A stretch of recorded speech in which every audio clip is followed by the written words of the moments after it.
New normal big life. Imagine a tool so simple it requires only your breath, yet powerful enough to reshape your brain's response to life's chaos. In today's fast-paced world, therapists increasingly recommend meditation as a powerful tool to combat stress and mental health challenges. One researcher calls meditation elite cognitive training. Therapists champion meditation as a transformative tool to ease stress and mental health challenges. Backed by research, it reduces anxiety, lifts mood, and alleviates pain. For those facing depression, post-traumatic stress, or chronic pain, meditation rewires the brain for resilience. It fits everyone. Busy professionals finding calm, veterans and law enforcement agents healing trauma, or seniors seeking peace. Today, I'm joined by expert Kara Goodwin to share how to start or elevate your meditation practice while maintaining your religious beliefs. Learn how minutes daily can transform lives with real stories and data, and how you can begin your meditation practice today. Hi, friends. Welcome to the New Normal Big Life podcast. We bring you natural news and stories about nature that we hope will inspire you to get outside and adventure, along with a step-by-step plan to help you practice what you've learned and create your own new normal and live the biggest life you can dream. I'm your host, Antoinette Lee, the Wellness Warrior. Let's dive in to today's transformational topic with Kara Goodwin. Kara Goodwin is the host of the Soul Elevation podcast, where she explores ascension, spiritual awakening, energy healing, extraterrestrial connections, and consciousness. As a skilled energy healer and meditation guide, Kara empowers others to deepen their spiritual connection through transformative practices. Her debut book, Your Authentic Awakening, A Guide to Everyday Spiritual Living, provides a roadmap to embracing a spiritually awakened and authentic life. Through her work, Kara inspires others to elevate their souls and align with their highest potential. Hi, Kara. Welcome to New Normal Big Life. Hi, Antoinette. Thank you so much for having me. I'm so excited to be here with you. I'm excited for this discussion. Can you start off by telling us, what is your journey, your personal journey into meditation, and why did you focus your expertise in this area? You know, it really all started with trauma, and a lot of people's journeys through transformation happens because their reality crumbles in front of them. And that's what happened for me. So several years ago, coming up to 10 years ago now, I all in basically half a year, in about 7 months, I had a series of tragedies happen, starting with the death of my sister-in-law. She took her life, which was shocking. She had 2 young kids and was about to get married, and she was one of my best friends. 3 weeks later, our dog died. A few weeks after that, my stepdad, he was declining, and he ended up having spinal stenosis and needed to have surgery on his brain stem, which there's always a big question mark with that. Like, how are you going to come out the other side of that? Luckily, he is doing well, but he was deteriorating really rapidly. Then my mother-in-law was hit by a motorbike as she crossed the street. So she was in the hospital for a long time recovering from that. Then my stepmom ended up in the ICU with heart failure and had a heart transplant. So it was a humongous amount of stress. And all of this time, my husband, my kids, and I were living abroad. So we weren't with either of our families. My husband's family is in England, my family's in the US, and we were living in Italy. So it wasn't even easy to kind of connect with our families because we had lives that were going, and, it was hard to drop everything every time the new thing showed up. Every one of those things, we would have loved to devote months of support to everybody to help, and, for ourselves as well. And it was just one thing after another. And through that, I really, to be honest, I was kind of coasting through this Mediterranean life that I was living. And, it wasn't always easy, but I was really enjoying life there. And when this started to happen, I just lost my footing, and I needed something because I was just I felt so much. I noticed I was feeling fear anytime my phone rang, because these days people text or they send a WhatsApp message or they send an email. And when my phone rang, it was 100% of the time devastating news. And it got to the point where I was like, oh my God, my dad's calling me. What is this? I don't even want to answer it. And then I'd tell myself, no, it can't be more bad news, And so I answer it bravely, and then I'm given more terrible news, And so it was really like, what is happening here? And so I remember taking my kids to school. We would walk to school because we lived in the city. And I walked back. And at this point, I really was kind of agnostic. I didn't necessarily, I think it was that it wasn't that I didn't believe in God, but I didn't feel seen by God. I didn't feel that I was living a life that warranted any sort of attention from God or that I was worthy of asking for anything from God. But I still believed enough to have a conversation in my head as I was walking back from school saying, God, I don't even know if you know who I am, but there is just a lot going on. And I know there's a lot of suffering in this world. And this is nothing compared to what some people are going through, but it's a lot for me. And I just need some guidance. And I had always felt intrigued by meditation. So it was one of those things where I'd see a news article, for example, and it would mention meditation. And I'd be like, that meditation, there is something to it.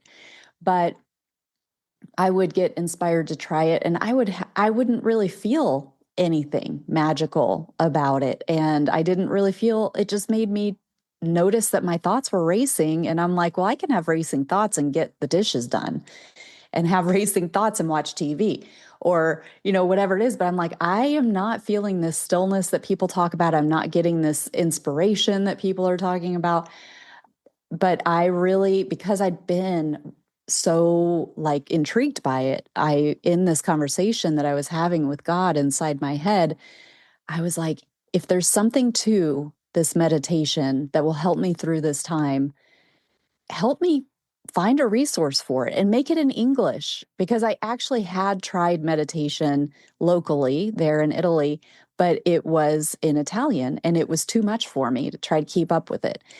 And so I was like, I need guidance in my mother tongue, and like lead me and show me. And then I let that go. And again, I wasn't in this place where God was a big part of my life. So it was really in looking back that I can see how quickly things started showing up for me, how quickly conversations would mysteriously lead me to like, oh, I want to watch that documentary, that would lead me to the book, that would lead me to the teacher, that would lead me to what started as a very secular practice for myself, where I was not wanting to get into a spiritual connection. And then over time, I was experiencing like light behind my closed eyes. I was feeling this warmth descend from above, and I was weeping because I was like, something, I don't know how to explain that. And I really felt that there was some divine connection happening. And then you go back to also the worthiness aspect to it, where it was like I still was carrying this like, yeah, I think some people do have a connection with God, but I've not been living that way. And I don't deserve it. If that is a thing, I don't deserve it. And then here I am experiencing something I can't explain. And that was just, that in and of itself was so touching. So that's my story. That touches on so many things. One of the things that came to me is that the old philosophy of when the student is ready, the teacher and teachers appear in many different forms. But also just hearing you say or questioning whether or not you were even worthy to ask God for help and guidance. I wonder how many people don't move forward like you did, but they stay stuck in perhaps I'm not worthy. I love that.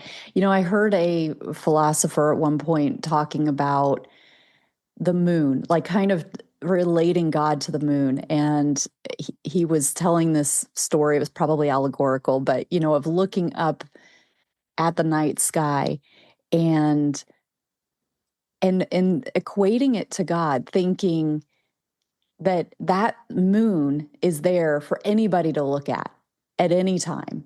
But so many people don't. So many people don't. It's there. It's always there. And only some people notice it. And only some people look at it. But does it still exist? Is it still there, available for people to look at and connect to at any given point in time? Anybody can look up at the night sky and look at one in wonder at the moon. And that is God. It's he, she, it is always there. It's always there, and it's in everything, and it's in everyone. And that connection is available at any point, no matter where we are in our life journey, no matter the choices that we've made up to that point. It wants us to see it. It wants us to connect, and it's waiting patiently. And we are worthy just by being here, just by reaching out. We are worthy.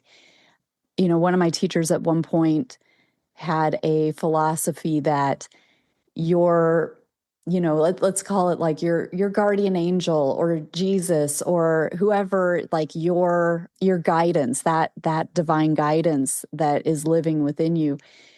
If you just give 25%, they're going to meet you the rest of the way. It's not like you have to overextend yourself in order to make that connection. They're wanting that connection, but they need to be invited in. And you can do that at any time. The moon's right there for you to look at any time. In addition to the spiritual nature of meditation, clinicians like therapists champion meditation for its therapeutic benefits. Why is that? Yeah, there is some fascinating research on meditation, and it's the way that it affects our nervous system. And there are many elements, at least to the way that I practice meditation. It took me a while. Like I mentioned, I wasn't feeling that I was getting anything out of my practice until I actually consulted with a teacher. And I was like, tell me how to meditate. And they told me how to position myself, how to start my meditation, how to breathe, what the rhythm is, gave me kind of a formula to follow so that I wasn't just sitting there trying not to think. And one of the important elements of that practice is the breath, because the breath is connecting us, giving us the ability to kind of hack into our nervous system. And our nervous system is very closely aligned with the types of thoughts that we're thinking and the tension that we're holding in our body, those looping, cycling thoughts, the feelings of unworthiness, all of those more oppressive, denser, kind of heavier aspects of us, and the tension, all of that is connected to an overactive nervous system. And Antoinette, I'm sure you're familiar with fight or flight and how that affects the nervous system and how fight or flight works within our modern life. But in case there are people who haven't learned about that yet, our fight or flight is, we have two ways that our nervous system works. One is the parasympathetic nervous system, and one is the sympathetic nervous system. And the sympathetic nervous system is that fight or flight. And it's built into us as a protective mechanism. It is when we're in the sympathetic nervous system, we're ready for action. We literally, our body is ready to either fight or to run away or to freeze. And that has physiological effects because it's like all the energy is going out to our limbs. It's going out of our organs. So if you think about how much support your organs need to function and to regenerate their cells and to replenish themselves, it's taking the energy away from that. It's taking resources away from the digestion, from your all of the organs, like I said, and delivering it to your senses, to your arms and your legs so that you can. So it's like, okay, all hands on deck. We've got to get away from this. We're in danger. That's really helpful when you really are in danger. So, the way that we've evolved, we were being chased by predators. Our ancestors had to get away. And that was part of the survival. The fact that we are here in the physical is because our ancestors did get away from danger when they needed to. Now, in today's living, we are living in that stress-induced state, that sympathetic nervous system, because our minds are telling us we're in danger because of the constantly looping thoughts. And it's work danger. It's social danger, but it's not actual physical danger. So for one thing, we're not running it off. We're not like, how a duck, if you ever watch ducks fight, they, squawk at each other and they have their altercation and then they shake and they literally shake it off and then they're fine. And my dog does this too. I have an overprotective dog and she will just get worked up. And I have to manage her until she shakes herself off and then she's fine. And I know that I can relax too. But we don't really do that. So this tension just builds up and then we have all this stimulation from our modern world, from our jobs, from our families, we're in survival mode. And it just builds up and we're never shaking it off. And so we're constantly in the sympathetic nervous system. And remember, that means that all of our resources are going towards survival and our organs and those, we're not having that replenishment happening within the body. So the opposite of the sympathetic nervous system is the parasympathetic nervous system. And that is where everything's okay. And physiologically, our body can replenish itself. So those resources draw from the limbs and the senses. And this happens, when we get a good night's sleep and when we are rested. It's kind of happening behind the scenes when we allow ourselves to be in that parasympathetic state. That's closely tied to the breath, but it's also closely tied to the mind and our thoughts. And so meditation works at many different levels and layers to give yourself that break and to allow that replenishment to happen. So many people don't know how to do that. So that's something that we definitely need to talk about today. Yes, absolutely.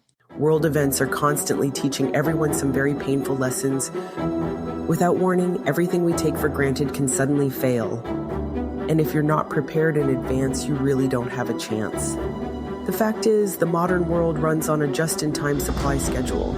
Even the biggest grocery stores can carry only enough food for a few days' worth of normal shopping. So when disaster strikes and chaos ensues at your local stores, the odds are simply against you. If you don't have emergency food and gear stockpiled in advance, you will probably suffer. My partner, Ready Hour, is here to help you ahead of time. Ready Hour has a long history of providing calorie-rich, reliable, and delicious nourishment for life's unexpected situations, and critical emergency gear too. They're part of a family of companies that have served millions of people like you for decades. My family and I use Ready Hour products for camping, mountaineering, and disaster preparedness for 5 years now. They're not just reliable, they're also your affordable option too. Long-term survival food shouldn't break the bank.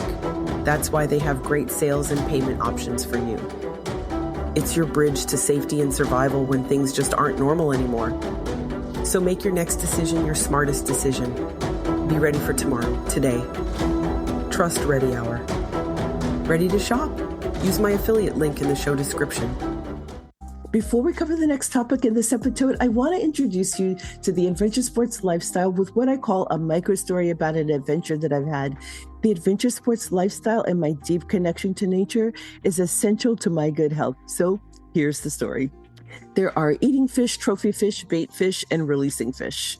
I talk about fishing to many people all the time, and it's interesting to get their perspectives on catching and releasing fish versus keeping them. What I'm learning is many people who grew up without a lot of money and often didn't have much food tend to become the kind of anglers who keep everything they catch. I can understand this mentality because for them, catching fish means survival. Unfortunately, even when those people have plenty of food in the future, they find it hard to break the mentality of keeping everything they catch. I rarely keep the fish I catch because the challenge is if everyone in your area keeps everything they catch, fish populations will quickly dwindle and soon no one will catch anything.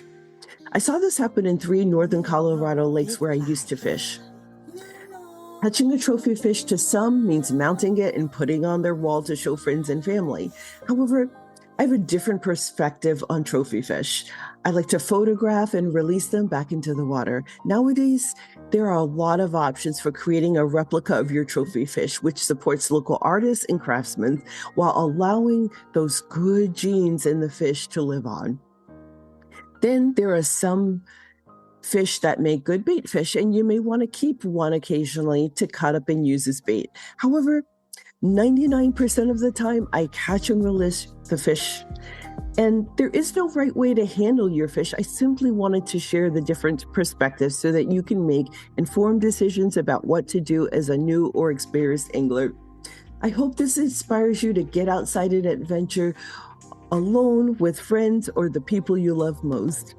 Now, back to the show where we're talking with Kara Goodwin to talk about meditation's key benefits. Kara, what are the key benefits of meditation? There are so many benefits. Again, that goes back to that levels and layers that we talked about just a moment ago, where we've got those benefits of being able to calm ourselves. So many people are living in a state where they don't feel calmness at all during their day. So just having that feeling that everything is okay.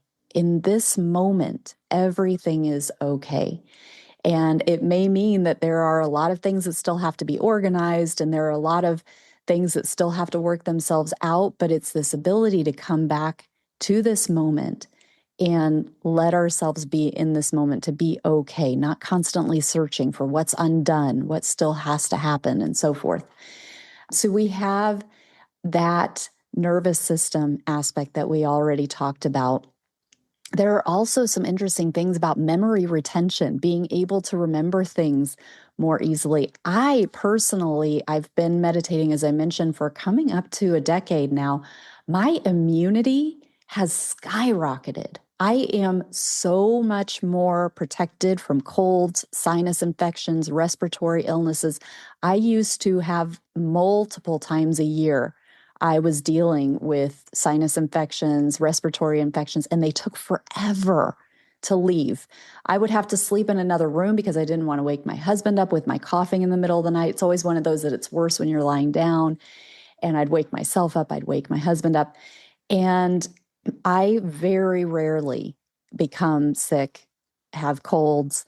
And that's huge to just feel that. I know that wellness is such, you're looking at wellness from body, mind, and soul, but there is something very mysterious about having a lifetime of respiratory, being very vulnerable in the lungs and then being very robust and being like, oh my gosh, I made it all the way through and I never had a cold this year.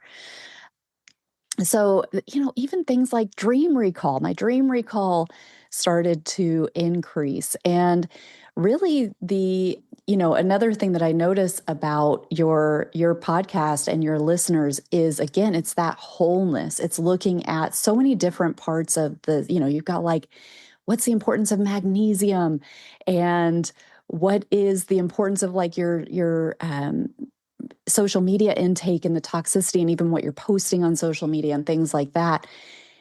All of that, it's like these veils start to lift because we're getting more aligned body, mind, and soul. Like exactly all those pieces that you're bringing with every episode from an individual perspective. It's like this, synchronicities start to happen where information that you need to know is delivered right when it just drops in, like right when you need it, without you having to go and search for it. And it's like, I didn't even know this was a thing. And now I'm hearing about it in all these different places.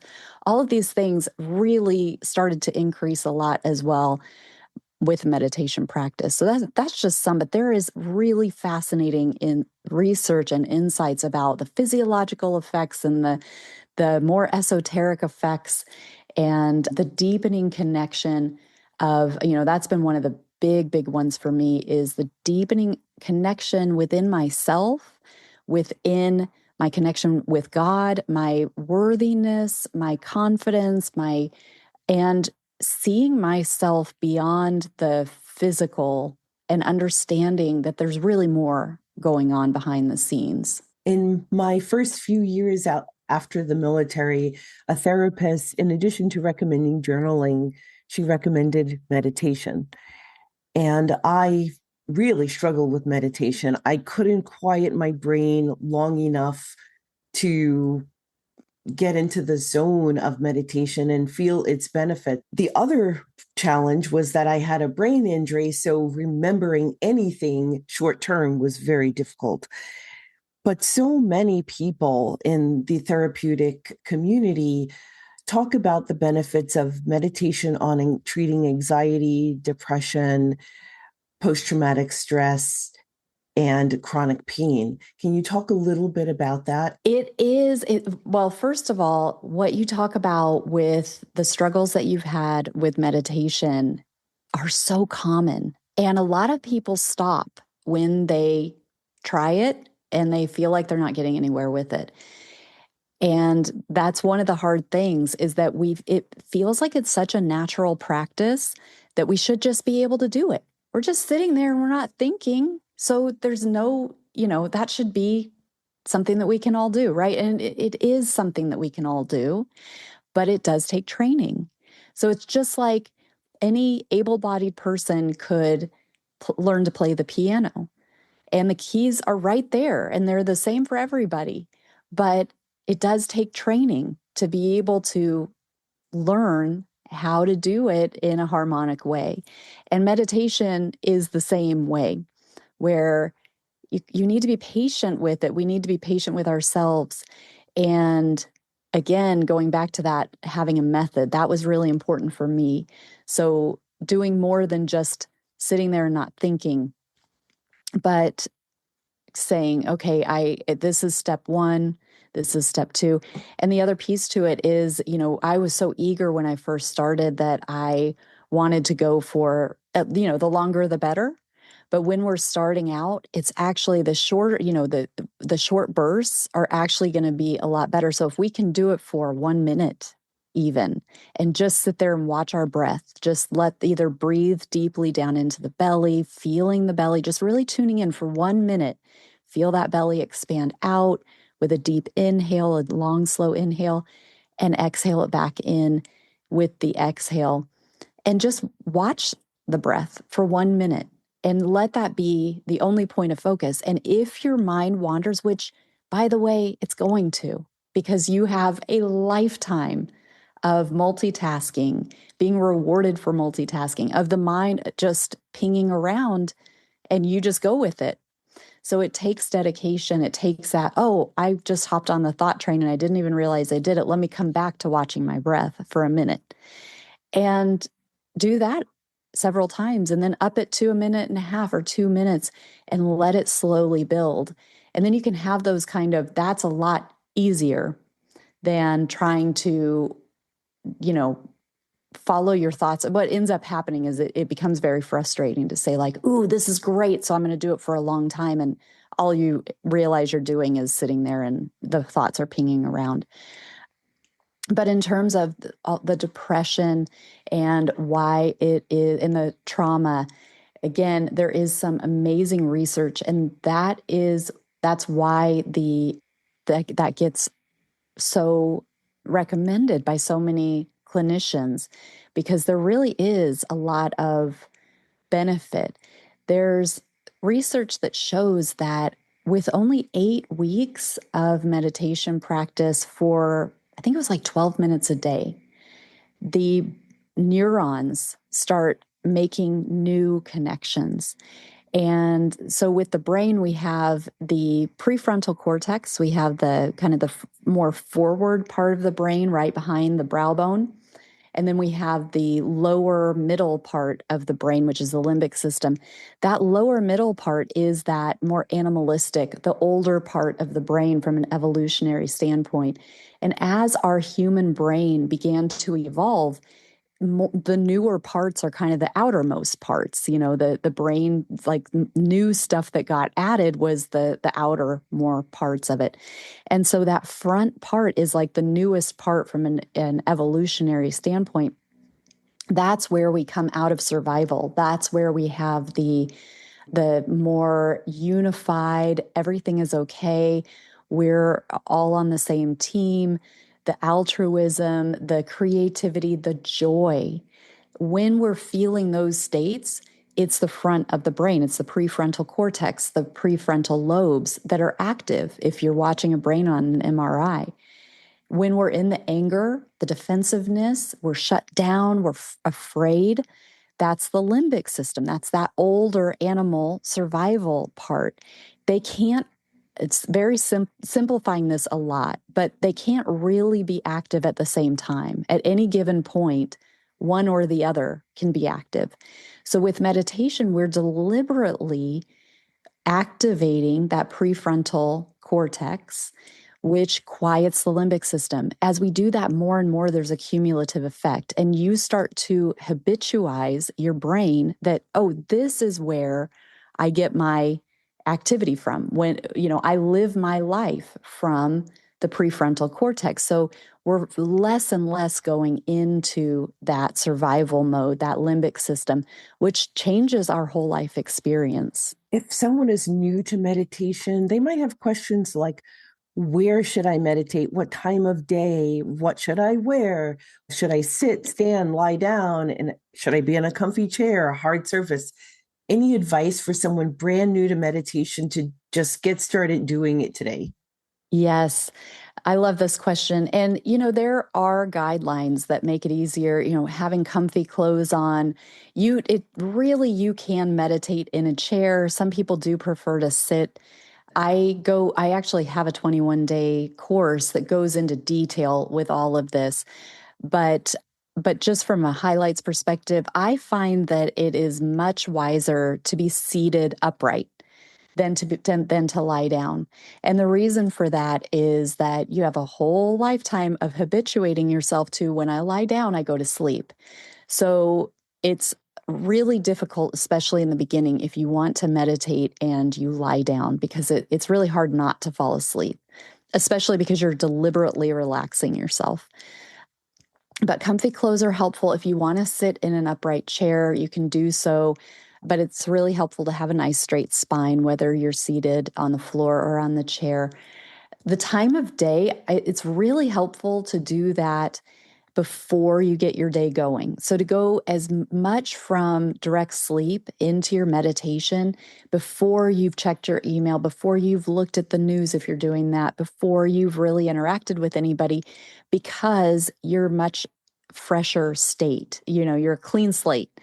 And so you don't have that buildup that happens really quickly the more we start to kind of engage with the outer world. And because the sleep has you've entered that state that helps you to discharge a lot of that until you choose to bring that back into the next day. So early is better. Also, if you do it before you eat your breakfast, that helps because everything is energy. And so your body is energy. And when you meditate on an empty stomach, you just have more resources that aren't going toward your digestion. Once you bring that food in, then your body, some of your energy reserves start going into digesting that food, which just logically gives you less energy to direct toward your meditation. So, and also by the time you're eating, you're engaging more with the world. So first thing in the morning and right before you go to sleep, if you can, that's another great time. That's a transitory time where our consciousness is naturally shifting into a more relaxed state, and it can help you go into sleep easier. I feel like even though I meditate on a regular basis, I feel like I've learned a lot today. Thank you so much for that. What else do you want to leave listeners with? I think what comes up for me is that just going back to that worthiness part where we all have complicated pasts. Every single person has baggage, and every single person is worthy of a connection that goes beyond the physical, a connection with themselves, with their spirit, with God, with their, with whatever divinity rings true for them. And it's right there for us. It's everywhere. And we, again, just that 25%, just reaching out 25% and knowing that there's another part to you, there's a hidden aspect of you that is wanting that connection to be made and has the power to help meet you more than halfway. Oh, I love that so much. Thank you, Kara, for being here on New Normal Big Life today. Thank you for hosting me. It's been such a beautiful blessing. Listeners, you can find Kara's book, Your Authentic Awakening, A Guide to Everyday Spiritual Living, in the link in the show description. And I'll also place a link for Kara's 21-day journey so that you can start your meditation practice or level up your game. Until next time, friends, I'm Antoinette Lee, your wellness warrior here at the New Normal Big Life podcast.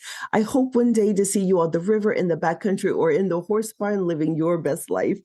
Struggling with health problems or seeking natural health solutions? Don't miss our latest podcast episodes, exclusive blog posts, and free ebooks packed with life-changing wellness tips. Join our newsletter at nnbl.blog to unlock this bonus content and start living your best life today. Magnesium, an unsung hero, fuels over 300 bodily reactions, from heart health to stress relief. Magnesium expert Natalie Girardo, founder of Rooted In, found freedom from anxiety, insomnia, and pain through topical magnesium. It transformed my life, she says, inspiring her mission to share this mineral's power. Cardiologist Dr. Jack Wolfson calls magnesium essential for heart health, helping regulate rhythms, blood sugar, and reduce inflammation. Up to 80% of people may be deficient, facing issues like depression, migraines, insomnia, or muscle cramps. For women over 40, magnesium eases menopause symptoms, boosts energy, and supports bones. Choosing the correct type of magnesium matters. Real stories, Natalie's and mine, highlight its impact. After interviewing magnesium expert Natalie Girardo, I became a customer. I was already a magnesium fan, having been told by 2 cardiologists to take magnesium for a minor heart arrhythmia. Natalie explains it best in the Magnesium, the Mineral Transforming Lives episode of New Normal Big Life, number 4 in Alternative Health on Apple Podcast. Listen wherever you get your podcasts. Fast forward after the interview, I bought the Rooted In bundle for sleep, tranquility, and pain relief. As a spine injury survivor with several other health challenges, I'm in constant pain. However, I don't take any pain medication. Rooted In is now one more source that nature provided to give our bodies what it needs when it needs it. You can find magnesium in natural bodies of water like lakes and rivers and in soil. But modern farming practices have stripped magnesium out of the soil and our food. That's why today, Rooted In's rest, relief, and tranquility are part of our afternoon and nightly sleep routine. My guy who did 2 tours kicking indoors in Iraq with the Marines now has no trouble falling asleep. I no longer have to take melatonin before bedtime to fall asleep. So after I became a customer and saw how well these products worked, I applied to become an affiliate. I've been sharing the secrets of Rooted In with friends and family from age 38 to 68, and everyone has gotten amazing results within minutes of applying the cream. Do something naturally good for yourself. Get Rooted In. Click my affiliate link in the episode description to shop now.